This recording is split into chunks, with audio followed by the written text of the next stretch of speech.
In Larry's heart, he knew this was the thing he had dreamed of and wished for ever since Miki had allowed him to kiss her outside the nursery. He wanted this. Larry said, "Okay, yes." Larry was deeply troubled by this decision. The comm went dead. That channel was the highest priority and most secure. It came from the highest authority. Larry shook his head. He knew he had received this comm and he absolutely knew it was on that channel. His comm was selected. He now was more than upset and took it more than seriously. He returned to his post outside the nursery. He thinks to himself, if this is on the level, it means Miki is my girlfriend. We can even marry if we choose. He shakes his head. He is willing to be the consort to the Empress. He is really taken with her. He wonders if she knows anything about these wheels within wheels. He wants to find out. He didn't know what to think or feel. It would be the wildest fantasy to make love to Miki and to have her as his girlfriend. It was coming time for my first date. Larry had asked me to go out. He did ask me some strange questions about master something or other. I had no clue what he was talking about. He laughs. I giggle. Now it's almost time for him to be here. I asked Nana if I could be a big girl. She took me into the potty room and took off my diaper and put me in cute little powder blue tie on bikini panties and a lace-trimmed baby halter top bra. It fit so wonderfully. I turned.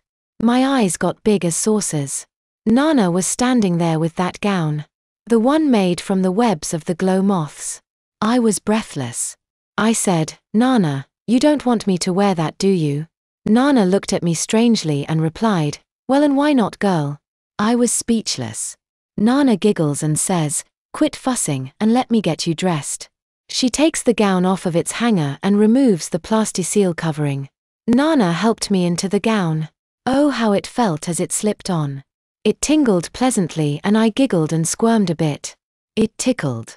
It was like putting on a fine glove, it fit me so precisely. She brushed my hair and tied my ponytails in ribbons. She put really soft slippers on my feet. She kisses me softly and tells me how pretty I am. It brightens my day to have pleased her. When I walked out of the potty room into the bedroom, I saw Larry enter the nursery door. My heart jumped for joy. He was the one going to take me on this outing. My personal bodyguard. I giggled when I thought about it. I wrapped myself loosely in the shawl and went to Larry. He stood with a stunned look on his face and his mouth open as he watched me approach. He was no slouch himself. He had on his mess dress uniform. I notice this one is far different than any of the others he has worn. It is the sharpest looking one yet. The blue-white braid denoting him as my personal bodyguard on his left shoulder. Many cute shiny medals. He had never seen a more beautiful girl in his entire life. I had never seen a more handsome man. The shawl I had on enhanced this beauty until he was speechless. My outfit made me perhaps the sexiest girl he had ever seen. His made him the handsomest, most beautiful man I had ever seen. I gave him a soft kiss on his cheek and a hug around his neck. I could tell Larry had many emotions running through him as I did this. I was an extremely beautiful girl, dressed in the most beautifully sexy way he had ever seen. He was totally taken and awed. I said, "Larry, where will you take me?"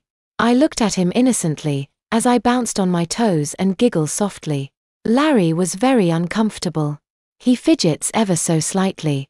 I think it's cute.